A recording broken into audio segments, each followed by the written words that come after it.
é provada. Tu me dás a chance de crescer um pouco mais.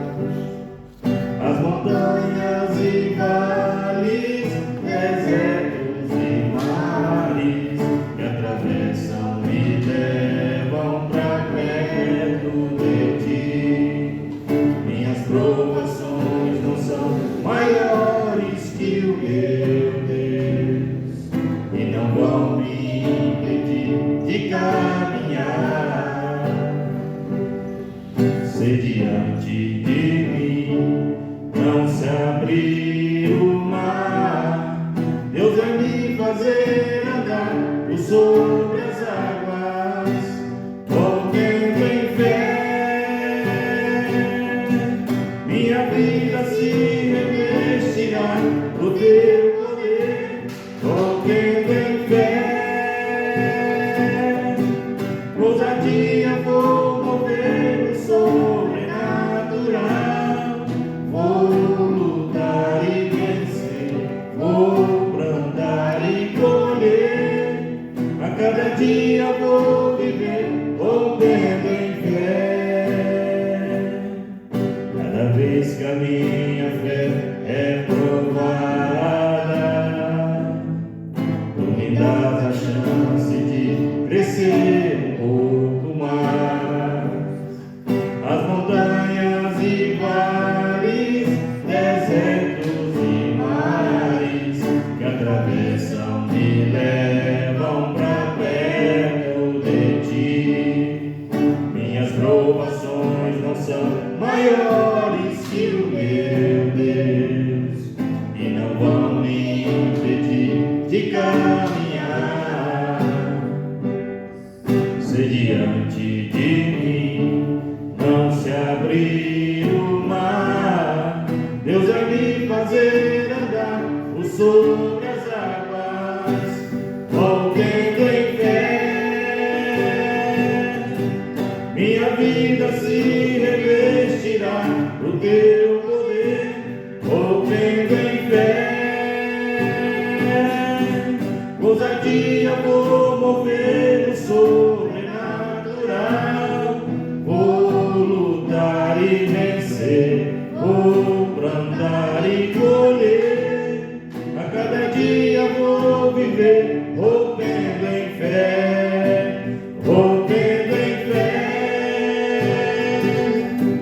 Minha vida se revestirá do teu poder, rompendo em fé.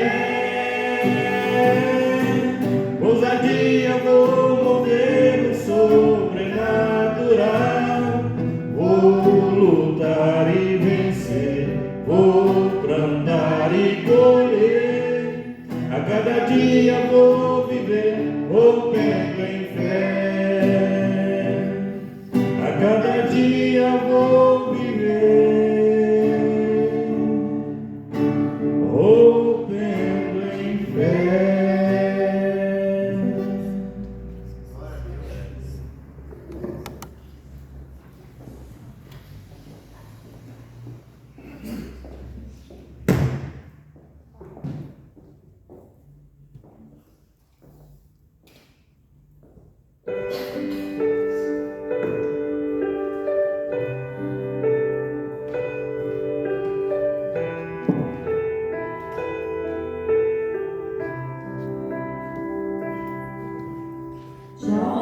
Como pode a vida adorar se não tem motivos pra cantar?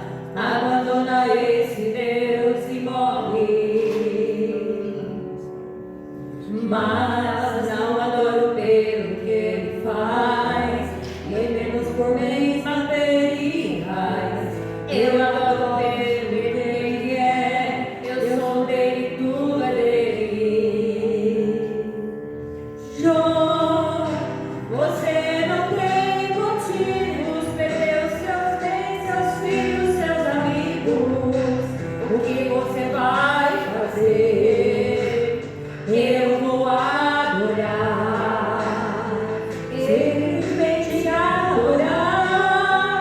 Eu vou adorar.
A igreja se coloca de pé para estar junto conosco, louvando e bendizendo o nome do Senhor.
Santo és o Deus eterno sobre toda a terra e céu.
Podemos assentar, irmãos? Essa noite nós estamos recebendo a visita de uma família, né, que são companheiros do nosso irmão André, lá do trabalho. Gostaria que vocês ficassem em pé. Estamos recebendo, né, nosso irmão Flávio, Davi, Isabela, Gustavo e Jaqueline. Acertei? Amém. Deus abençoe. Eles fazem parte da Assembleia de Deus do Ministério de Ipiranga. Eles foram convidados pelo André e estão congregando essa noite juntamente conosco. Sejam bem-vindos, sintam-se à vontade conosco. Amém? Podemos assentar. Irmãos, avisar, né, para vocês já sabem, mas às quintas-feiras nós estamos tendo o estudo bíblico do livro de Êxodo. Né? Acredito que está sendo uma bênção para os nossos irmãos. Nessa última quinta-feira nós recebemos os nossos irmãos queridos e amados da Primeira Igreja Batista de Macatuba. Eles eram uma quantidade bem grande aqui, que até parecia que era culto de domingo. Né? E ontem nós fomos, né, retribuir a visita deles, que eles tiveram o culto do MCM, né? Mulheres Cristãs em Missão. E nós também fomos lá participar junto com eles do culto. Foi também uma bênção, foi muito bom os momentos em que nós estivemos ali juntamente para congregar com eles. Esse é o terceiro domingo do mês, né? Como nós já há alguns meses nós estamos fazendo, o terceiro domingo do mês nós separamos para celebrar o culto missionário, e todas as ofertas que entram no terceiro domingo do mês vai para as campanhas de missões nossa, né, da Convenção Batista Brasileira, e tudo, né, que a gente arrecada de ofertas no terceiro domingo, a gente chega e depois repassa para a junta de missões, tá? Nós estamos começando agora a campanha de missões estaduais, tá? E se você veio preparado, né, para ofertar, sinta-se à vontade, enquanto nossos irmãos eles vão estar agora cantando o hino do Cantor Cristão, número 73, né? Certo? Não, 324.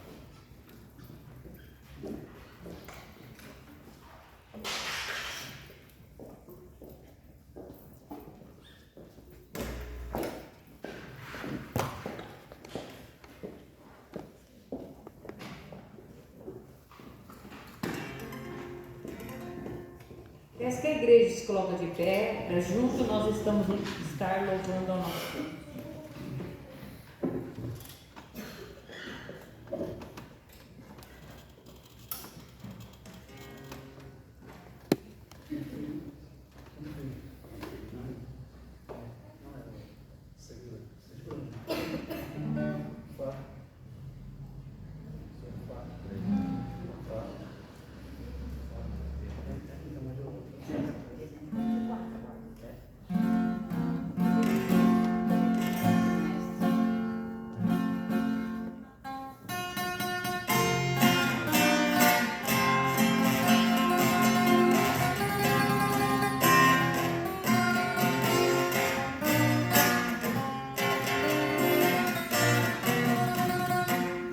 Seguro estou no meio, temor do mal, enquadrado pela fé em meu Jesus.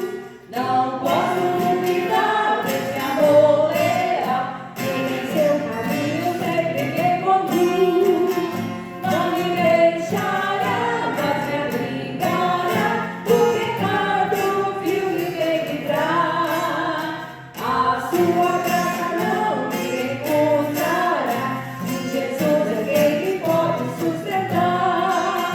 Morrer de Cristo na cruz, minha vida salva está.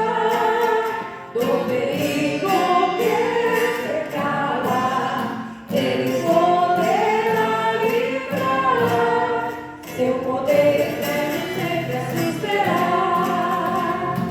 Abrigo eterno tenho no Salvador, Ele esconde a minha vida em seu poder. Eu recear não posso do malfeitor, quem procura pertinaz e enfraquecer. Confiado então nessa proteção, sigo a Cristo e quero ser fiel. Na minha vida cheia de gratidão, sim a Deus Senhor e Rei Emanuel. Novo Rei de Cristo desce, minha vida salva está. Do perigo que se cala, Ele poderá livrar. Seu poder eterno sempre a susterá. Perigo algum me pode causar temor, pois meu Salvador não me abandonará. Com sua proteção e com seu amor, dirigindo a minha vida Ele estará. Nunca o deixarei, mas fiel serei, sempre firme, cheio de esperor. A Cristo meu Redentor, meu Senhor e Rei, eu me entregarei firmado em teu amor. Novo Rei de Cristo nasce, minha vida salva está. Do perigo que se cala, Ele poderá livrar. Seu poder eterno sempre a susterá. Vou pedir para o irmão André que esteja agradecendo pelos dízimos e pelas ofertas. Senhor Deus, obrigado mais esse domingo, Pai, na presença do Senhor. Venho te agradecer a presença de todos os irmãos aqui, ó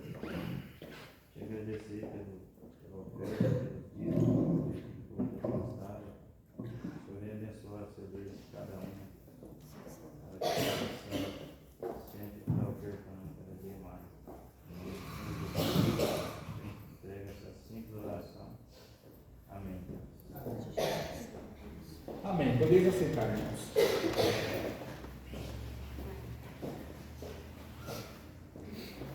Essa noite, o pregador, que vai trazer a mensagem dos nossos corações, é o nosso irmão Lúcio, né? Eu quero que ele venha aqui à frente desde já. Ele, a sua esposa Ingrid e o filho Ibrahim, eles já estão congregando há alguns meses aqui com nós, né? Eles vêm lá de Feira de Santana, né?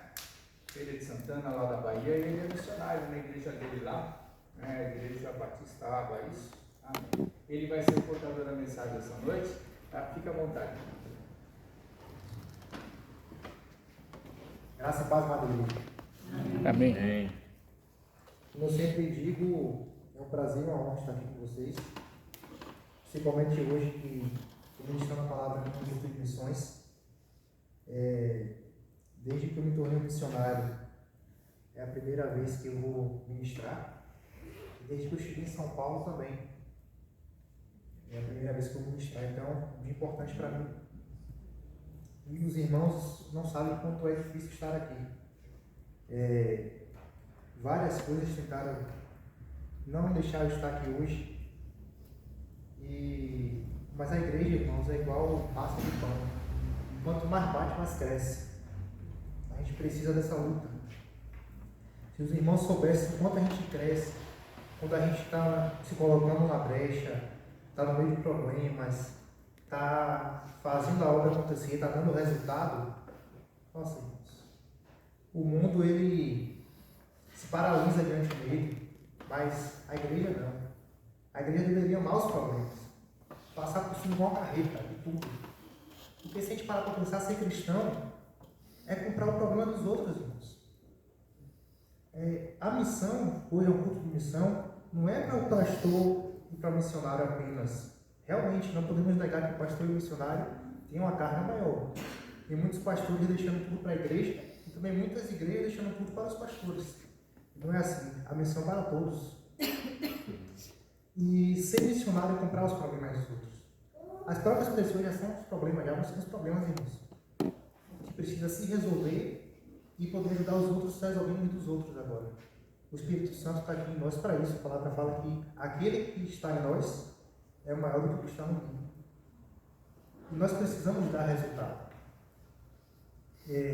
Se você pegar várias partes da Bíblia, vários versículos, Jesus vai mostrar que ele espera um resultado sim de nós.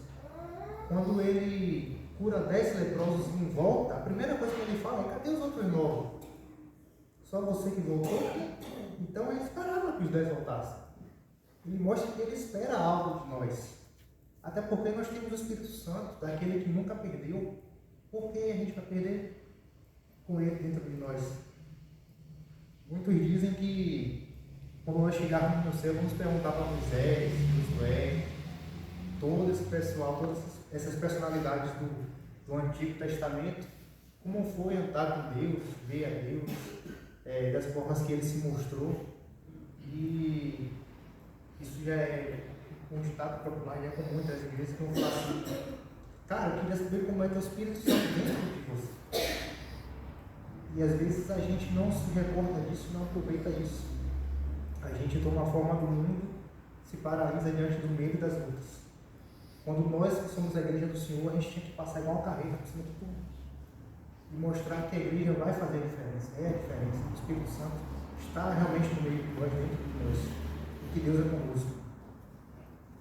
Por isso, irmãos, que antes de eu ministrar, eu abrir a palavra, sempre que eu ministro, inclusive lá na Bahia tem um irmão da minha igreja lá que sempre que sou eu que ministrar a palavra, ele fala com os irmãos assim: ó, prepara o ombro que vem pancada aí, isso daí é só demonstração.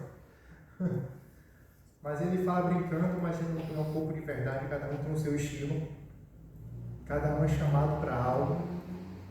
E eu acho que Deus me chamou para despertar a igreja do Senhor. Acho que por isso que hoje eu sou um missionário. Então eu sempre começo lendo um versículo, antes de abrir no texto realmente, que é o versículo de 1 Coríntios 3, não precisam abrir, fiquem à vontade, a gente vai estudar o livro de Neemias, mas eu sempre falo o versículo que Paulo cita, que é 1 Coríntios 3, versículo 2, que ele vai falar assim: eu tenho dado a vós leite porque vocês ainda não estão preparados para um alimento sólido. E ele fala, mas ele fala, e ainda não estão, sendo visto que vocês vivem como se estivessem no mundo, ou fossem do mundo. E amados, quantos adultos tem aqui? Levanta a mão, só os adultos. Pronto, a igreja, onde estão os adultos, tem que comer alimento sólido. Sólido, irmão, somos adultos, não somos mais crianças. Paulo está dizendo que as crianças não têm condições de mastigar alimento sólido, tem que ser o leite na boa papinha, na mamadeira. E muitas igrejas, irmãos, às vezes as pessoas têm medo de falar, têm medo dos irmãos, têm medo das pessoas, têm medo de se expor, ou têm timidez. A gente tem o Espírito Santo e a gente está aqui para falar o que tem que ser dito. E as pessoas na igreja têm que estar preparadas para ouvir o que é necessário para o próprio bem dela, e não para ouvir o que ela gostaria de ouvir, uma massagem de ego. Então é sobre isso que Paulo vai falar nesse versículo. E os adultos têm que escutar ou comer o alimento sólido. É por isso que o mundo está do jeito que está, e as igrejas estão do jeito que estão, porque tem pessoas dando leite, papa e mamadeira para adultos. Isso está errado, irmãos.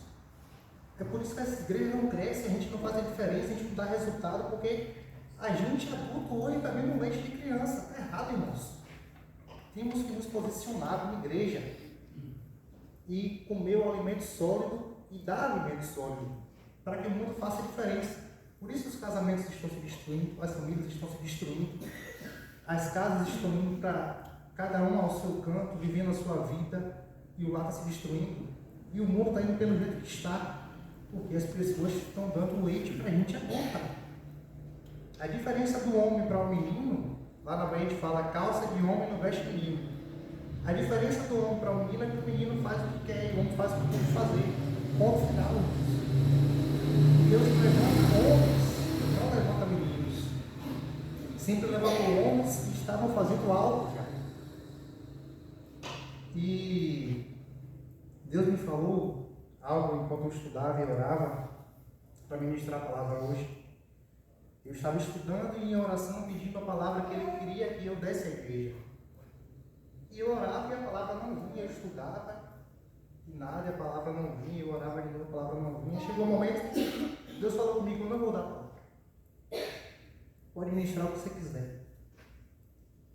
E Ele falou no meu coração, irmãos, uma coisa que eu venho compartilhar com a igreja. Ele falou, de Gênesis a Apocalipse, tudo já foi dito, tudo já foi ministrado, tudo já foi pregado em todas as igrejas. As pessoas já estão evangelizadas, só que elas não dão resultado. Estão fazendo pouco da minha palavra como se eu não fosse Deus. O que está escrito aí é a minha palavra e eu cumpro o que está escrito. Então eu quero que você seja num culto com a energia, que você levante a régua das pessoas, que as pessoas saiam diferentes, cheias de unção, e você sai cheio de unção. Se eu lhe der a palavra, você vai estudar a palavra, vai fazer uma boa administração e vai achar que foi seu estudo. E eu quero te colocar em um novo nível. Um nível que você vai estar pregando de forma que você tem que estudar igual um louco para absorver tudo o que há de conteúdo na Bíblia, mas falar o que o meu Espírito Santo quer que seja dito naquela noite. Isso é confiar em Deus. Então, irmãos, Deus está me cobrando resultados. E a gente precisa estar em um novo nível. A gente tem que sair da igreja hoje melhor do que a gente chegou e voltar na semana que vem pelo menos do jeito que saímos hoje. Porque se a gente não voltar nem do jeito que saímos hoje, não adianta nada. Foi só uma palavra ministrada, a gente aprendeu mais um pouco de conteúdo da Bíblia, mas e o resultado, irmãos? Então eu trouxe algumas lições do livro de Neemias. Vocês podem abrir em Neemias capítulo 1, versículo 1. E eu amo a vocês, irmãos, de verdade, do meu coração. Nós precisamos mudar. Na verdade, eu falei a palavra errada, nós precisamos ser transformados. Quando a gente melhora, é um pico de energia que a gente tem e a gente melhora. Quando esse pico de energia acaba, a gente volta para o estado normal. E melhora isso, melhorou um pouquinho, mudou. A mudança, a gente muda realmente. Só que não é um estado permanente. A gente pode mudar e depois voltar para o próprio estado que estava de novo. Ou então mudar depois para pior. É mudança. O Evangelho, ele não muda nem melhora, ele transforma a pessoa. O estado de transformação não tem volta. A pessoa se transformou igual largado com a borboleta. Virou uma borboleta, acabou. Não volta mais para largado de jeito nenhum. Dali só para a morte. O Evangelho não fala mudança, não fala melhora, fala de transformação, como o pastor Gilberto bem disse aqui na frente. Transformados. Temos que ser transformados. Não podemos sair do culto dizendo que nós nos convertimos e não haver transformação. A palavra fala que é como se fosse uma mulher grávida. A evidência é que a barriga cresce e o filho ali dentro ele nasce. Não tem como voltar atrás. Não tem como engravidar e ficar sem barriga de gravidez. Então, eu sei que essa igreja aqui é uma igreja de cristãos maduros. E essa palavra seria uma igreja cheia de jovens. Mas, mesmo nós, já maduros na fé, eu também me considero nesse grupo, não podemos nos conformar no status em que já chegamos. Porque eu sei que todos aqui têm essa consciência que é um bom cristão e faz a sua parte na obra. Mas a gente não pode parar, irmãos. Não podemos parar no estado em que chegamos, temos que sempre conquistar e melhorar. Porque estamos fazendo para Deus. E esse culto de missões é um culto diferente. Porque geralmente é uma demonstração ou então uma aclamação para a igreja adquirir missionários. Já um culto normal, eu acredito que um culto normal deveria ser um culto festivo, onde a igreja cultua e glorifica a Deus junto em intimidade, em alegria, em adoração. Só que você passa por 10, 20 igrejas e você não vê mais isso. Você vê um pastor dando um sermão e as pessoas escutando o sermão e indo embora. Por quê, irmãos? Porque as pessoas não mudam, cara. E o pastor é obrigado a dar o sermão para ver se a pessoa mude. Enquanto era para todos nós estarmos glorificando e adorando o nome do Senhor na igreja, um culto festivo, animado, com as pessoas festejando as conquistas e as obras que tem feito. Como isso não acontece? O culto normal parece um culto de missões todos os dias. E o culto de missões parece um culto normal. Irmãos, precisamos avançar como igreja. A palavra do Senhor fala que as portas do inferno não prevalecerá contra ela. E porta não avança nem baixa ninguém. Porta é uma coisa que a gente abre e fecha. O que a palavra está dizendo é: a igreja vai invadir o inferno e tirar todo mundo de lá. É mais ou menos essa a ideia. E geralmente, por exemplo, quando a gente pega a armadura de Éfeso, você bota uma armadura de guerra para ficar sentado no sofá? Não, é para ir para a guerra, irmãos. A Bíblia inteira está falando sobre soldados, sobre guerra, sobre luta. Aqui na terra é assim, não tem jeito, até Jesus voltar. Então, amados, eu creio que Neemias ele vai dar algumas instruções interessantes para a gente. E que vocês, em nome de Jesus, abram o seu coração, não venham armado para a igreja, venham aberto. Quantas pessoas aqui oraram pelo pregador de hoje, independente de quem seja? Alguém orou antes de vir para a igreja? Glória a Deus. Alguém orou pelo culto em si, antes de vir para a igreja? Glória a Deus. Alguém orou para que Deus tocasse no seu coração com a palavra de hoje? Glória a Deus, então. Glória a Deus. Isso aqui não é um evento, isso aqui é a palavra de Deus. Isso aqui é onde você está com irmãos que fazem parte da sua família espiritual, pessoas que devemos amar, devemos ter intimidade, devemos ser íntimos uns dos outros e orar uns pelos outros. E quando a gente vem para a igreja, a gente já vem com o coração aberto para Deus falar com a gente. Às vezes duas pessoas vão assistir o mesmo culto, uma vai dizer que foi ruim, outra que foi bom. Não foi o culto foi o mesmo. Foi você que foi para aprender e o outro que foi para acreditar, só isso. Então a gente nem abriu a palavra e já temos várias lições que a gente vai poder pegar aqui. Mas vamos ler Neemias, capítulo 1, versículo 1.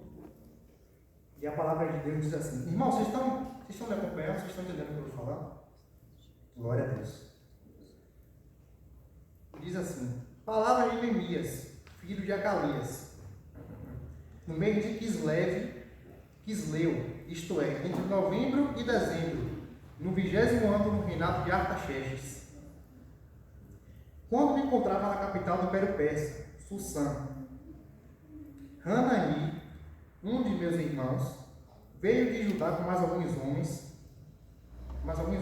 Indaguei-lhes pelos judeus que haviam voltado, os que sobreviveram ao cativeiro, e a respeito de Jerusalém.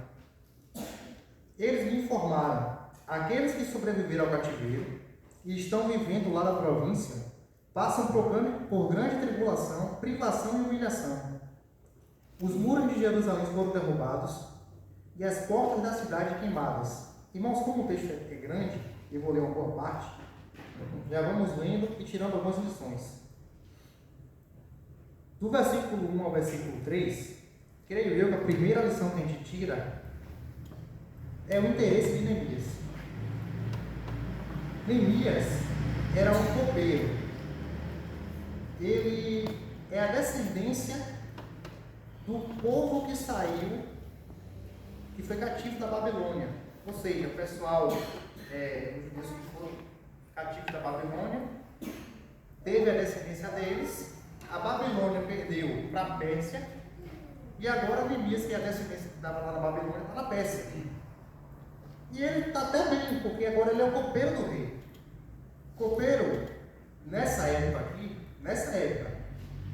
hoje não mais, mas nessa época era um rapaz que tomava, por exemplo, o vinho antes do rei, degustava o alimento antes do rei. Por quê? Porque se tivesse envenenado, que morrer era ele.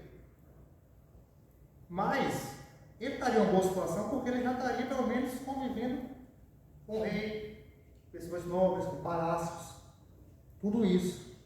E você vê que quando o irmão dele chega, Hanani é uma abreviatura de Ananias, é um dos irmãos de Neemias.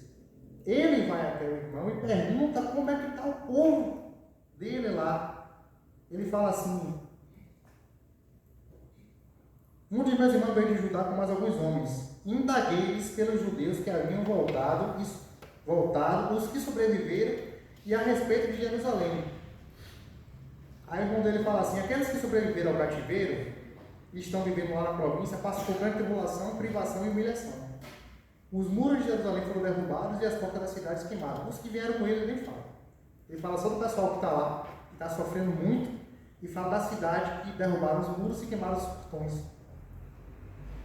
Veja que ele poderia estar de boa, mas ele ainda se preocupa com o povo. O interessante é o versículo 4.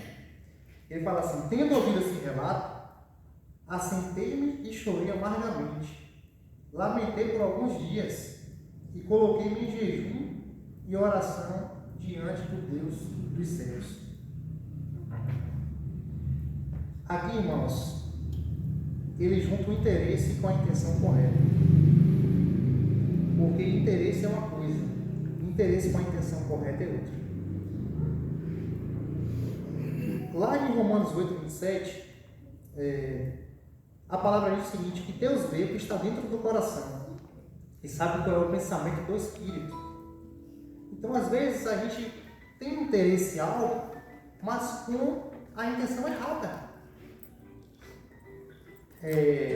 Dá um exemplo. Às vezes a gente pede a Deus assim: Deus me abençoa financeiramente para que eu possa abençoar mais a tua obra. O interesse está correto. Mas como Deus vê o coração, Ele sabe que a intenção não é essa. Se Ele estiver lá na frente, vai ser sobre isso. Que Deus conhece o coração e lê o pensamento. Só que Ananias, quando ele foi de interesse, perguntou aos irmãos, o irmão deu a realidade que estava tentando ajudar, você vê que ele chorou amargamente, diz a palavra. Ele chorou amargamente, lamentou por alguns dias, se colocou em jejum e em oração diante dos Deus dos céus. E ele continua: e desabafei, ó Yahvé, Deus dos céus, Deus grande e terrível, que cumpres a tua palavra, a tua aliança e usa de misericórdia com aqueles que te amam e obedecem aos teus mandamentos. Que os teus ouvidos estejam atentos e os teus olhos contemplem as palavras desta oração que o seu servo está apresentando diante de ti, dia e noite. Irmãos, quando a gente tem a intenção correta, nós mesmos pedimos a Deus que sonde o nosso coração para escutar a nossa oração. Uma prova de que nossa intenção correta é quando a gente pede a Deus: Deus, sonda o meu coração, escuta a minha oração. Esse momento você sabe que está pedindo de acordo com a vontade de Deus. Está pedindo de acordo com a vontade de Deus. Porque às vezes a gente começa a orar e antes de a gente terminar, a gente já tem uma resposta de Deus. A gente fala: obrigado, Senhor. Não precisava nem pedir isso aqui, eu estou fazendo besteira, foi uma besteira. Deixar assim de acordo, você mesmo com a sua oração. Ah, mas eu tive minha resposta de obrigado. É eu que estava errado mesmo. Mas quando você pede uma coisa com interesse, com intenção correta, você sabe que está de acordo com a vontade de Deus, você mesmo pede para Ele sondar o seu coração. Sonde o meu coração, Senhor. Veja que é a tua vontade que eu estou pedindo. Então esse já é um segredo também para a gente começar a analisar nossas orações. Depois, ele vai falar o seguinte: tínhamos agido de forma perversa. Isso na oração ainda. Ele está orando a Deus. Por exemplo, versículo 7. Não, vamos continuar o 6. Ele fala assim: sim, confesso os pecados que nós, os israelitas em geral, temos cometido contra a tua pessoa. De fato, eu e o meu povo temos errado sobremaneira. Temos agido de forma perversa, corrupta e vergonhosa contra ti. E não temos obedecido os teus mandamentos, nem respeitado os teus decretos, as leis que ordenaste a teu servo Moisés. Aqui, irmãos, ele poderia pedir pelo povo de Judá. Mas ele não faz isso, ele se coloca no meio. Ele fala: nós temos quebrado a tua lei, nós temos sido desobedientes, nós temos pecados. Ele se coloca no meio. Nós cristãos, irmãos, temos que se colocar no meio, até porque nós somos perfeitos, a gente só é um pecador consciente, que peca, erra, pede perdão na mesma hora, se entristece, se levanta de novo para honrar e glorificar o nosso Senhor. Mas a gente não é melhor do que ninguém. Nós também temos muitos erros, irmãos. Mas a gente tem o Espírito Santo. Tem aquele que nos guia, que nos consola. E que temos um advogado nos céus, que é Jesus. Então, quando a gente erra, a gente se entristece, pede perdão e se levanta. Mas temos que se colocar no meio daqueles que são os perdidos. Temos que colocar em nossa oração que a gente está com eles. Que o Senhor possa fazer a gente chegar a eles, estando no meio deles. Se posicione. Não ore para que Deus abençoe as pessoas indígenas de Lençóis Paulistas e termine na oração, irmãos. Vá lá e faça alguma coisa também. Precisamos nos colocar no lugar das pessoas o tempo inteiro. É por isso que eu falei que o cristão, ele encontra problemas o tempo inteiro. Se ele realmente quiser ser um cristão verdadeiro, raiz, não tem jeito, irmãos. Não adianta. Mas ele continua, versículo 8 e 9. Contudo, lembra-te, por favor, do que prometeste a teu servo Moisés. Se fordes infiéis, eu vos espalharei entre as demais nações da terra. Mas se voltardes para mim e obedecestes os meus mandamentos, eu vos praticareis com amor, ainda que vossos exilados estejam dispersos pelos lugares mais longínquos debaixo do céu.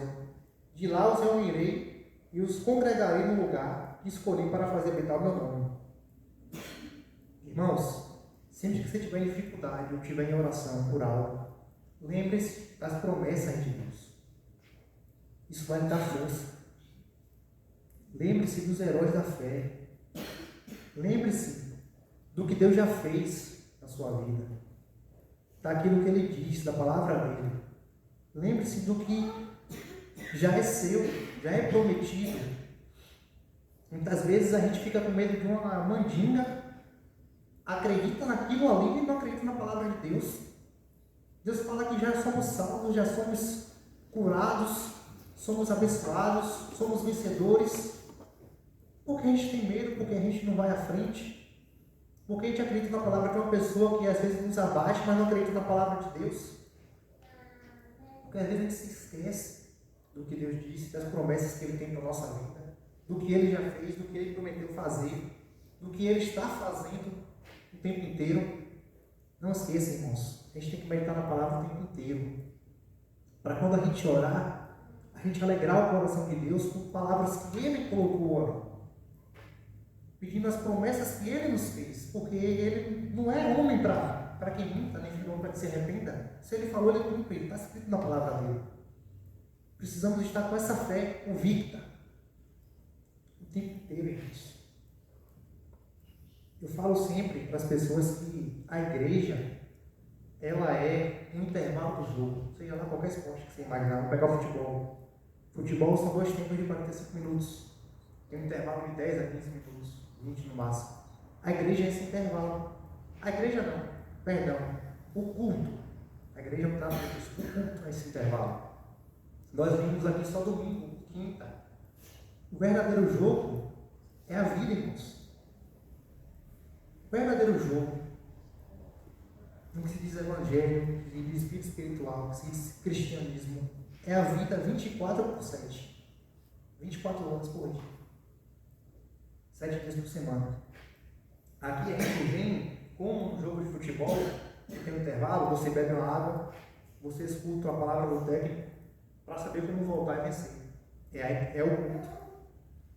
O culto a gente vem, se enche do Espírito Santo, se enche da comunhão com os irmãos, recebe uma palavra e volta para a vida, para vencer de novo, para ser cristão e voltar mais um dia, mais uma vez.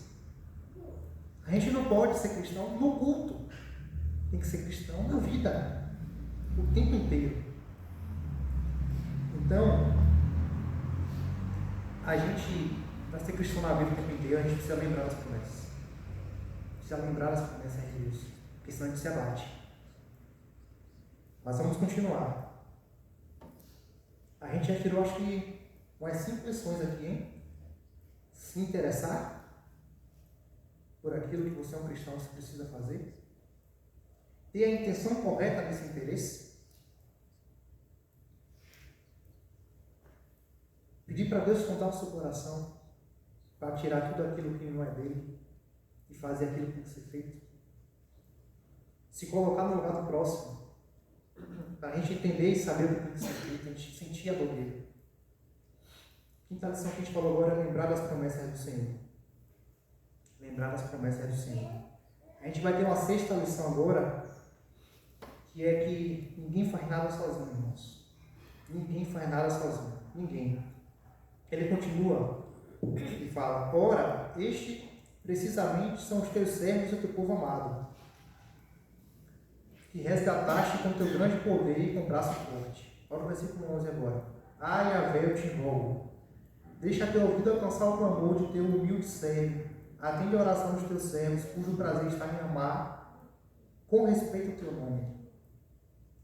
Faze com que o teu servo encontre compaixão nos olhos do homem a quem levarei meu pleito. Nessa época eu era copeiro, degustador de confiança do rei. Veja que Neemias, ele já ora pedindo a Deus para que Deus coloque compaixão nos olhos daquele homem que ele levará o pleito dele. Então ele já tem algo em mente. Ele já ora pedindo por isso. E ele fala, ele sabe que sozinho ele não vai conseguir fazer muita coisa. E ele sabe também que ele não vai só fazer uma oração e não se posicionar. Então ele já fala com Deus: coloca compaixão nos olhos daquele homem em quem eu levarei meu pleito. Ninguém faz nada sozinho, irmãos. Precisamos ter contato, conexões.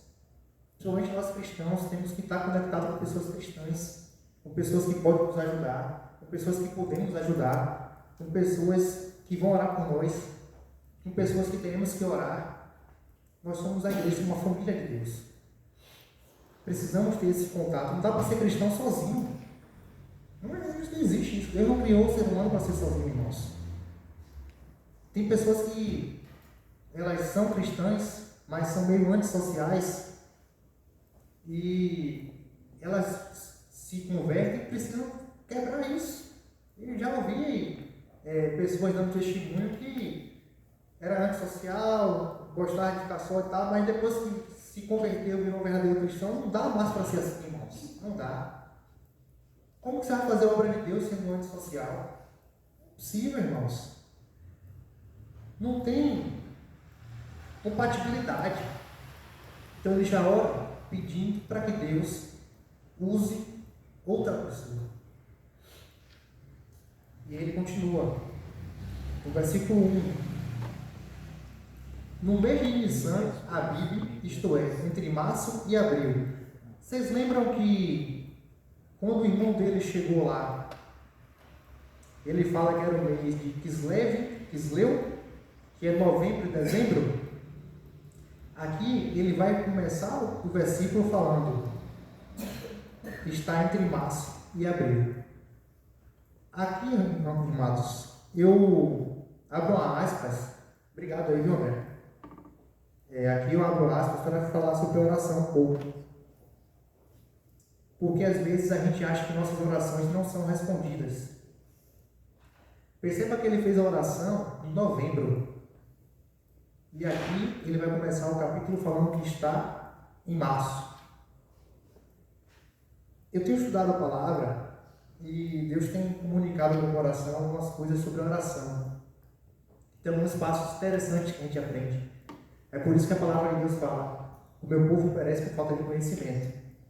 Às vezes a gente ora errado por falta de conhecimento, porque está no manual da palavra de Deus. Lá em Tiago vai falar que a gente não recebe porque não pede. A primeira coisa é pedir, orar. Depois, ele vai falar que às vezes a gente pede, mas não recebe porque a gente pede mal. A gente pede para nossos próprios prazeres egoístas. Mas antes de pedir mal, eu ainda coloco outra passagem, que é o pedido específico. Às vezes a gente pede: Senhor, me abençoe. Aí Deus fala assim: você já é abençoado já, meu filho. O que você quer? Jesus, quando chegou para curar um cego, o cego chamava Jesus, e Jesus falou assim: o que é que você quer? Aí ele fala: eu quero ver. Aí Jesus cura a cegueira dele.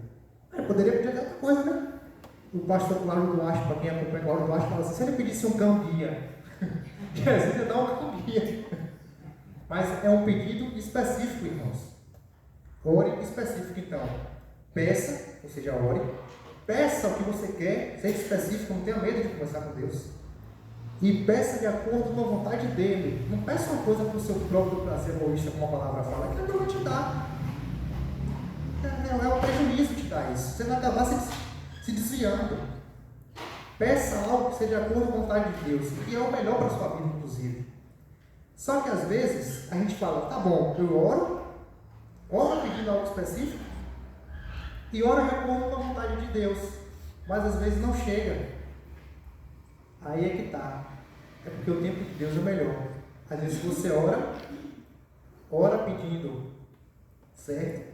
Ora de acordo com a vontade de Deus, mas você quer para amanhã. Não é assim que a banda toca, irmãos. Deus, ele vai fazer todo o cenário para lhe dar o melhor. É por isso que às vezes demora. Porque Deus, ele é perfeito. Tudo que sai dele é perfeito. Ele vai te dar algo acabado, perfeito. Ele não vai te dar uma coisa toda torta no outro dia porque você quer. Você tem que esperar o tempo de Deus, que é o tempo correto e perfeito de todas as coisas. Só que tem pessoas que estão esperando o tempo de Deus sem oração, aí não dá certo, irmãos. Então você pede, ou seja, ora, especifica o que você quer,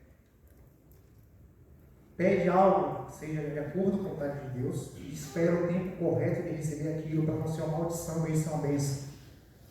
Se exigir demais, às vezes Deus dá, mas aí vai ser uma maldição na sua vida. Então, peça, espere. Só que aí, Às vezes você fala assim, não, eu já fiz orações e pedi específico, pedi de acordo com a vontade dele, esperei e até hoje não chegou. Aí já tem outra questão que, se eu não me engano, está no livro de Provérbios, mas que fala assim, é um versículo muito interessante. A gente tem que ler a palavra de Deus, irmãos, letra por letra. Não precisa ler igual um carro desgovernado, leia para entender, palavra por palavra, o que é que aquilo quer dizer, qual é a intenção daquilo, qual é o sentido daquilo. E esse versículo diz assim, não pense que receberás nada do Senhor se pedir sem fé. Porque aqueles que vivem dessa forma não receberão nada do Senhor. Porque como a maré que vai e vem, não sabe para onde vai nem o que quer. Então, são 5 passos. Você tem que pedir certo, algo da vontade de Deus, esperar o tempo correto e ter certeza que vai receber. Sabe por que isso é importante? Pedir com fé? Porque se você pede sem fé, você até faz a oração, você pede específico, você pede de acordo com a vontade de Deus e você espera. Só que quando você não tem fé que vai receber, você já pede outra coisa.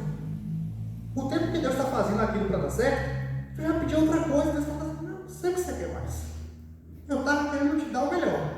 Você nem lembra o que você pediu mais, já está pedindo outra coisa, você quer o quê? Então, irmãos, a gente tem que meditar na palavra do Senhor. Se a gente entender, se a gente ler a Bíblia inteira, dia e noite, como fala a palavra, e meditar na palavra dele, aqui está o segredo da vida. Aqui está a força para combater medo, combater problema, ajudar os outros, se ajudar, ser uma pessoa de acordo com a vontade de Deus, que agrade a Ele, que não é paralisada por nada, que passa por cima dos problemas igual uma carreta e vai arrastando todo mundo para o lado correto da vida, que é o lado de Deus. Mas a gente não medita na palavra de Deus, irmãos. E quando vem para o culto, quando lê a palavra, lê como se estivesse lendo um livro normal. Tem que fazer o que está escrito aqui, que vai dar certo. É a palavra de Deus, a gente não acredita em Deus. É Deus, irmãos. Tem tanto testemunho maravilhoso aí, mas tem pessoas que não recebem por quê? Porque não tem fé na palavra. Deus não é um Deus de brincadeira, não. A igreja do Senhor era para estar conquistando o mundo.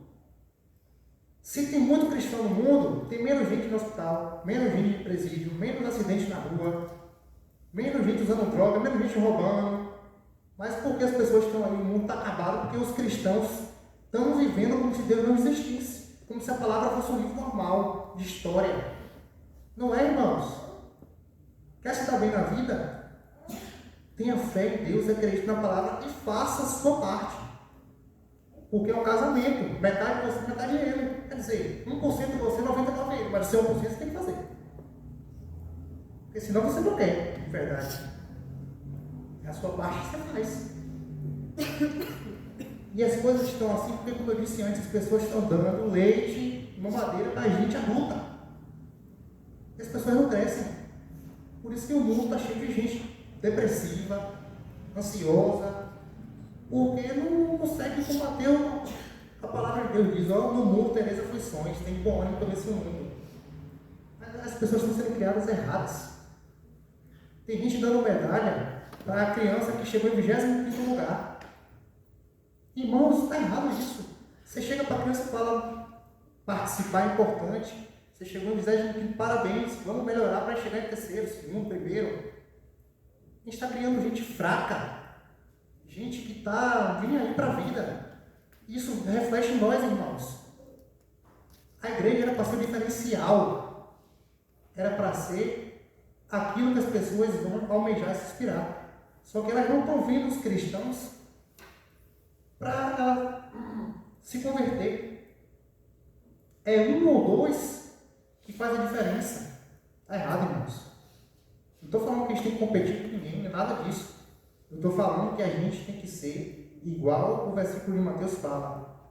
Deus levanta as pessoas para ser luz, sal e luz na terra. E ele completa o versículo. Ninguém pega a luz e coloca debaixo de um cesto.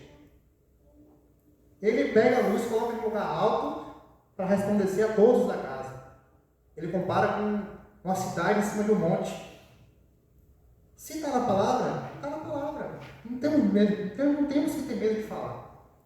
Deus levanta um cristão, converte uma pessoa que sai da lama para virar um cristão, ter o Espírito Santo e fazer a diferença, ser transformado, sair da lama e entrar em santidade. Aí as pessoas vão lá e vão ver falar que aquele cara ali se converteu. Eu quero isso aí também. Então temos nossa responsabilidade, irmãos. Temos que fazer acontecer. Porque temos Deus do nosso lado, temos Jesus do nosso lado, temos o Espírito Santo dentro de nós. Não podemos sair de um culto e voltar do mesmo jeito. O culto, como eu disse, era para ser um local de bênção, de alegria, de glorificação a Deus, de louvor a Deus, de cultuar a Deus. A palavra se estuda em casa. Claro que tem que ter a palavra do Senhor no culto. Mas não é só na igreja que você vai escutar a palavra de Deus. Não tem lógica isso, irmãos. Chega em casa e medita na palavra do Senhor, ora e pede a Deus para você ser transformado de uma forma surreal, divina, sobrenatural. Precisamos, irmãos, avançar, como fala na palavra. As portas do inferno não prevalecerão sobre a igreja do Senhor, que é o corpo de Cristo. Onde está o dinheiro de Deus? No bolso do cristão. Onde está a cura de Deus? Na mão do cristão. Onde está o evangelho de Deus? No pé do cristão que vai. Onde está as promessas de Deus? Na boca do cristão que fala. Se nós somos o corpo de Cristo, temos o Espírito Santo, irmão, não podemos nos conformar. A palavra de Deus fala, não nos conformeis com as coisas desse mundo, seis moldados pela renovação de vossas mentes. Irmãos, eu gosto de culto que a pessoa me pega pelo colar e fala, melhora, miserável. Você tem o Espírito Santo. As pessoas estão dando leite para adulto. Não pode, irmãos. Vamos continuar. Ainda tenho que trabalhar hoje. Eu separei, irmãos, 23 lições. Estou na sexta, eu acho. Não vou terminar tudo, não. Fiquem em paz. A gente parou no versículo 6. Obrigado, meu irmão. Versículo 6. Deixa eu ver o próximo aqui. Vamos lá, vamos continuar o 6. Então o rei, 11, vamos aqui para o 5. A gente parou aqui no 1 do capítulo 2, né? Sobre março e abril. Beleza.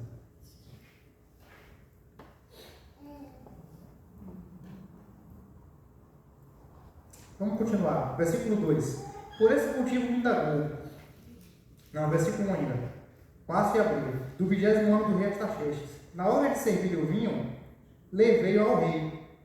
Olha isso, nunca antes eu havia me apresentado com um semblante triste na presença dele. Por esse motivo me indagou, por que o teu rosto está entristecido, se não está enfermo? Isso só pode ser tristeza da alma. Então, neste momento eu tive muito medo. Duas lições aqui. Primeiro, o cristão deve ser alegre e feliz. Deve ser alegre e feliz, irmãos. Nós temos tudo para ser alegre e feliz. Paulo vai falar, alegrai-vos, e repito, alegrai-vos novamente. Temos tudo para ser alegre e feliz. Inclusive as pessoas têm que ver isso em nós. Ser cristão não é ser chato, não é ser nojento, não é ter uma vida cheia de problemas, tristeza. Não. A gente tem que ser alegre e feliz mesmo com os problemas. Temos Deus, o Espírito Santo de Deus e Jesus como advogado. Temos que ser alegre e feliz. Neemias nunca apareceu na frente do rei com semblante triste. Primeiro dia que ele apareceu, o rei falou: você não está doente, está triste por quê? Mais uma lição é que a gente precisa se colocar em situações de medo mesmo, que a barriga gela. A gente precisa, às vezes, irmãos, como falei antes, amar os problemas. São nesses momentos da vida que a gente mais cresce. Quando a gente se coloca, por exemplo, eu estou ministrando a palavra hoje, vocês não sabem como é difícil, vocês não sabem como o pastor deve ficar feliz quando tem alguém aqui na frente para ele poder também se encher da palavra. Às vezes é cansativo para o pastor só ele pregar na igreja o tempo todo, irmãos. Às vezes é difícil. O pastor também precisa de alguém na igreja que ministre a palavra para que ele possa também se encher. Na igreja que eu congregava na Bahia, o pastor adorava que quando chegava um irmão e estava disposto e disponível, falar, não, pode me dar a oportunidade que eu quero ministrar assim, pastor. Ele adorava, porque ele descansava, ele bebia de palavra de alguém diferente. Estou correto? Sim. Obrigado. E isso dá medo.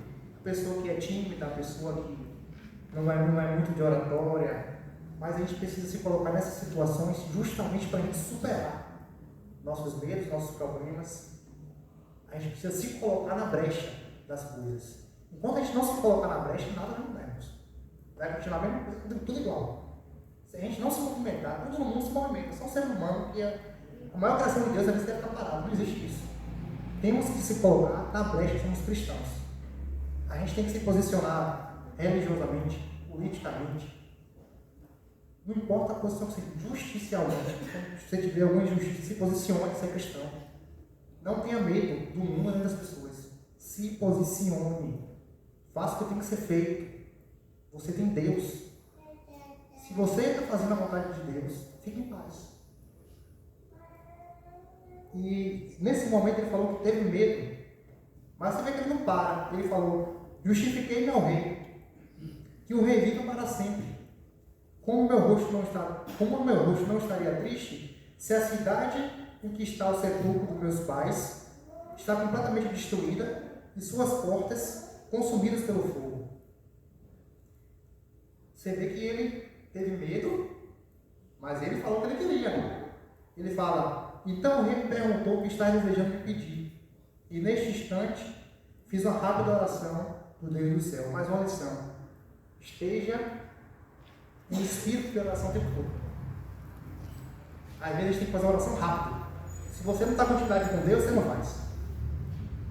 Você fica com vergonha de entrar em contato com Deus, porque você tem muito tempo afastado, muito tempo que você não ora. E quando você precisa fazer uma oração rápida, você trava. A palavra fala que a gente tem que estar em espírito de oração o tempo inteiro, irmãos.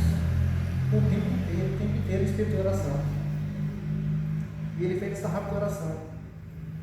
E ele falou, se for o teu agrado, e se o teu servo puder contar a tua bondade, rogo-te que me permitas e ajudar a cidade do sepulcro dos meus pais, para que eu a reconstrua. Engraçado que ele fala, para que eu reconstrua. Ele não orou pelo povo que estava lá e ficou por cima. Ele orou, pediu a Deus, e ele falou para que ele se posicionou, irmãos. Ele se posicionou. Ele falou para que eu vá lá e reconstrua. Se eu sou eu, você é louco da cabeça. Como é que você vai reconstruir uma cidade sozinho? Engraçado que quando a gente continua, a gente lembra assim que ele fala, então o rei, tendo a rainha sentada do seu lado, me perguntou, quanto tempo levará esta tua viagem? E quando regressarás? Depois de informá-lo sobre a duração da missão, ele concordou em libertar. Cara, o rei achou normal isso? Não entendi. É sinal, irmãos, que Neemias já era uma pessoa desse jeito. Vai falar que o rei, ele nunca se apresentou de forma triste ao rei. Ele nunca ser uma pessoa resolvida, Deus. Porque ele falou, não, eu vou lá reconstruir, se você me permitir, o rei falou, veja o tempo que você vai durar e volte. Acho que o rei não queria perder. Se fosse uma pessoa normal, o cara ia dar risada. Ele ia falar, você tá maluco, vai reconstruir uma cidade. Mas se a gente for no livro de João, não precisa abrir não, irmãos. João.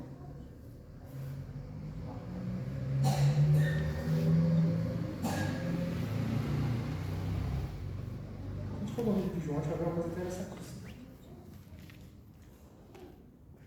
João, versículo 35, os primeiros discípulos de Cristo. versículo fala assim: no dia seguinte, João estava outra vez na companhia de 2 dos seus discípulos. Versículo 36. E observando que Jesus passava, disse: eis o Cordeiro de Deus. Versículo 37. Os 2 discípulos ouviram o que ele falou e se tornaram seguidores de Jesus. Irmãos, o que vocês acham que aconteceu aqui? Em que está baseado esse versículo? Esse versículo está baseado na palavra de João. Eles não vão seguir Jesus porque é Jesus, eles nem sabiam que ele era Jesus. Foi João que falou: esse é o Cordeiro de Deus. Simplesmente eles foram e seguiram Jesus, porque eles estavam baseados na palavra de João, não de Jesus. A palavra vai falar que dos que nasceram de mulher, João é o maior. E a palavra vai falar nesse mesmo versículo que novamente aqueles 2 estavam ali, eles eram discípulos de João. João falou, o pessoal seguiu. Quer ver uma coisa? Se a gente continuar aqui em João, versículo 48. Jesus fala assim: de onde? Jesus não, Natanael fala assim: disse-lhe Natanael: de onde me conheces? Respondeu-lhe Jesus: antes de Filipe te chamar, quando tu estava debaixo da figueira, eu te vi. Natanael exclamou: mestre, tu és o Filho de Deus, tu és o Rei de Israel. Agora reconheceram Jesus, porque Jesus fez um milagre. Ele falou algo que ninguém sabia, mas eles estavam baseados antes na palavra de João, não era de Jesus.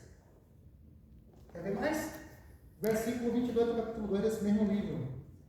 Por essa razão, como Jesus ressuscitou dentre os mortos, recordaram seus discípulos que ele dissera isso e creram nas escrituras na palavra pregada por Jesus.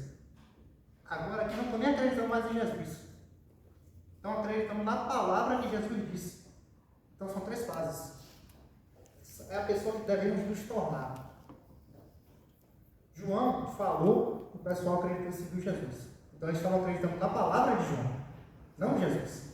Depois Jesus fez um milagre. Agora estão acreditando em Jesus. Pô, você é Jesus mesmo. Você faz milagre?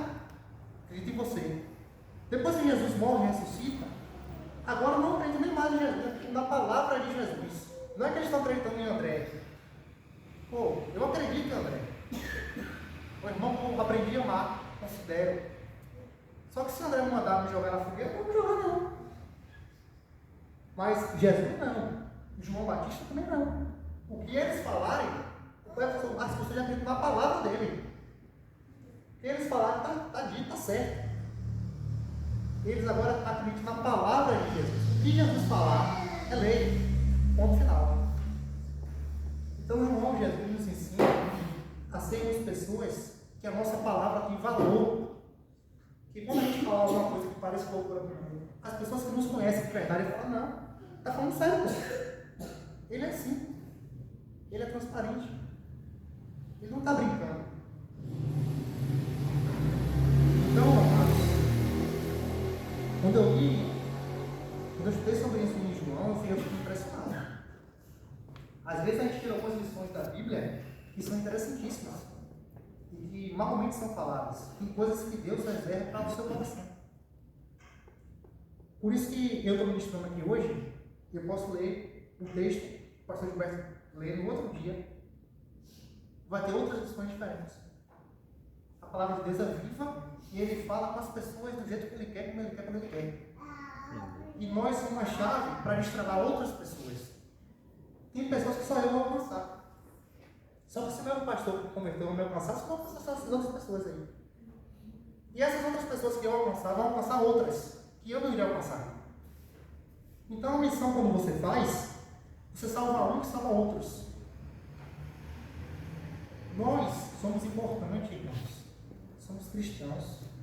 Com a gente está a chave da salvação das pessoas. Então temos que ser pessoas como Neemias, como João, como Jesus. Que a palavra dele é lei. Ninguém duvida, ninguém zomba. Claro que os zombadores existirão no resto da vida. Mas muitos zombadores acreditam que são admiradores, não têm coragem de falar. Ele não tem coragem de chegar para você e falar assim: você faz um bom trabalho. Você tem coragem que eu não tenho, você tem a fé que eu não tenho. Parabéns. Por isso que eles zombam. Não tem coragem. Mas aí o rei não se impressiona e ainda libera Neemias. Para fechar, irmãos, eu vou terminar a leitura aqui nesse versículo e vou dar um resumo de como acaba essa história. Neemias, o rei libera ele. Ele aproveita que o rei concedeu que ele fosse lá, pede outras coisas ao rei, o rei concede. Ele vai falar o seguinte: porque a graça de Deus está comigo, o rei concedeu todas essas coisas. Não foi o rei, foi Deus. Inclusive já tinha orado antes para isso acontecer. Então, se Deus está com você, vai e faça. Não tenha medo, se posicione. A Neemias chega na cidade, arranja vários problemas, porque o rei coloca uma escolta para ele. Neemias começa a reconstruir a cidade, os portões. E aquela escolta que o rei deu para ele, eles começam a achar que Neemias quer reconstruir a cidade, abandonar o rei, criar um novo reino dele, quer ser o rei, começa a falar um monte de besteira. Neemias está querendo ajudar o povo naquele lugar. Então, outra lição: sempre vai ter zombadores, sempre vai ter inimigos, sempre vai ter traidores, vai ter tudo, irmãos. Sempre vai ter tudo. Passa por cima de tudo isso. Faz a vontade de Deus, que tudo vai dar certo. E aí, outra lição importante é que Neemias começa a fazer a reconstrução da cidade. Vai chegar um versículo, o capítulo 3, que a gente está no 2, o 3, vai ser o capítulo inteiro só falando de gente que está ajudando Neemias. Um fazia aquilo, outro fazia aquilo, outro fazia aquilo, outro ficava no portão, ficava no muro. Começaram a fazer. É o poder de um. É o poder de um. Por isso que eu sinto que Deus me chamou para ser missionário, para eu ser uma energia. E todos os outros também. Porque a palavra de Deus todo mundo tem acesso. Mas a gente precisa ter a unção. E aí a gente pode passar isso para a igreja. A igreja pode sentir isso. A gente pode, irmãos, a gente pode sair daqui diferente e voltar diferente. Nem que seja 1%. 1% hoje. Você volta com esse por cento no próximo culto, mais 2%. Meio por cento que seja cada dia. A gente só tem que dar o primeiro passo. Não é que a gente vai sair daqui voando. Não, irmãos. Você tem pendências na vida? Resolva. Você tem pessoas a pedir perdão? Peça. Você tem que liberar o perdão? Libere o perdão. Uma coisa em cada vez. Vai resolvendo sua vida aos poucos. Só avance em nome de Jesus. Só avance. Não importa, cada um tem sua história. Cada um sabe o que tem que fazer. O que eu estou tentando dizer é que você abra o coração, pegue a unção de Deus. Entenda que Ele é Deus, que Ele está com você e faça o que tem que ser feito em nome de Jesus. Para encerrar, Neemias ele vai chegar a um ponto que ele fala que a população inteira está trabalhando na reconstrução. É o poder de um. Foi assim a vida inteira, a Bíblia inteira é o poder de um. Começar a humanidade, Adão. Recomeçar a humanidade, Noé. Criar um povo específico, Abraão. Salvar esse povo, tirar lá do Egito, o Êxodo, Moisés. Alguém para guerrear as guerras, Josué. É sempre um, irmãos. Deus levanta um, por muitos. E quando acontece isso que aconteceu aqui, que todo o povo estava reconstruindo a cidade, os muros, não é mais o poder de um, foi o poder de um que virou o poder de muitos. Quando chega nesse nível, aí a gente vai chegar lá em Gênesis 6, vou até separei aqui, um versículo que eu também acho interessantíssimo. Gênesis 11, 6. Então declarou o Senhor: eis que a humanidade se constitui um povo só, e fala a mesma língua. E essa construção é apenas o início das suas iniciativas. Em breve nada poderá impedir de se realizar o que a igreja era paciência. Infelizmente, isso aqui aconteceu com um povo que estava fazendo uma coisa errada. Foi a Torre de Babel. Mas o povo estava unido para fazer aquilo ali. Mesmo que seja uma coisa que não fosse da vontade de Deus, Deus colocou que esse povo continuar assim, não tem nada que ele não poder fazer, está escrito na palavra, não é o que está dizendo. Então declarou o Senhor, com S maiúsculo. Esse que é a humanidade se constituindo um só povo, e falavam todos a mesma língua. E essa construção é apenas o início de suas iniciativas. Em breve, nada poderá impedi-lo de realizar o que querem. Imagina essa igreja do Senhor, que é o corpo de Cristo assim. Éramos para ser assim, uma unidade, sem bandeira de igreja, a igreja de Cristo, Cristo é o cabeça, nós somos o povo. No final, Neemias consegue reconstruir a cidade em 52 dias. Mas acontecem muitas coisas ainda. Mas eu não vou tomar tanto tempo de vocês, a procura de vocês acabou hoje. E eu quero dizer, irmãos, que eu sou muito grato pela oportunidade. E que se vocês precisarem de mim, não só para ministrar, para o que for, 1000 vezes eu estarei à disposição. Eu e a minha família, eu e minha casa. E nem turno mesmo, que trabalho de madrugada, precisar de ligar para mim 3 da manhã, 4, podem ligar. É verdade, irmãos. Eu não estou de brincadeira, eu falo sério. O que precisarem de nós, estamos à disposição. Já falei isso para o pastor Gilberto. Acho que já falei com o irmão Neto também. Estamos à disposição, irmãos. Muito grato pela oportunidade. Eu peço que vocês meditem nessa palavra. Se possível, terminem de ler Neemias. Eu aprendi muito. E fiquem com Deus. Muito obrigado. Amém.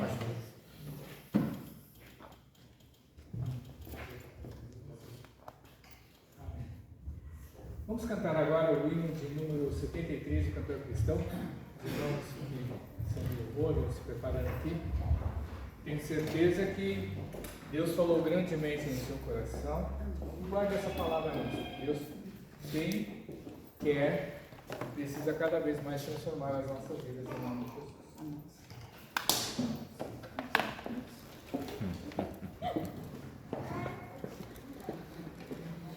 Grande amigo. 73. Esse aí.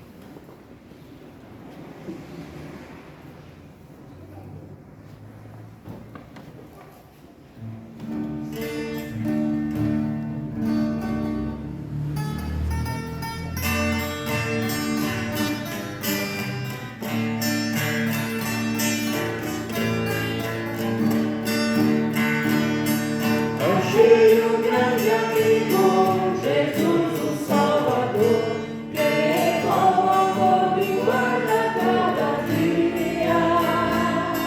Fiel é seu cuidado, constante é seu amor, e sem limite a sua simpatia.